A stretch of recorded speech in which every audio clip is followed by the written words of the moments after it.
এই দেখো এটা আমাদের স্বাদের স্ট্রবেরি হয়েছে, তো বড় হয়েছে স্ট্রবেরিটা।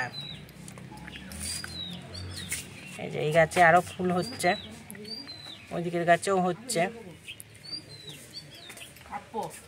দেখেছো গাছ থেকে আবার গাছ বেরোচ্ছে, এইটা হচ্ছে গাছ, ওইদিকে ওই গাছটা থেকে ডালটা বার হয়, সেটা থেকে আবার আরেকটা করে ওই ডানটাটা এদিকে দিয়ে আবার গাছটা বার হয়েছে, আবার এটার থেকে আবার আরেকটা বার হয়েছে।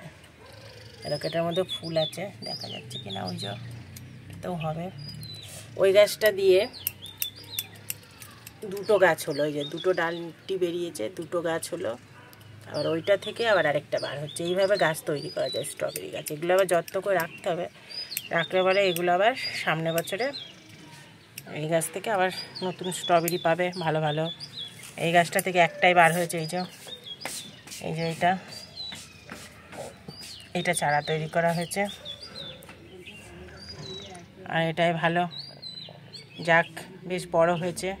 পাখি যাতে খেতে না পারে চিক দিয়ে ঢেকে রাখা হয়েছিল, নাহলে পাখি এসে খেয়ে যেত। এটাই হয়েছে, ঠিক আছে তাহলে টাটা।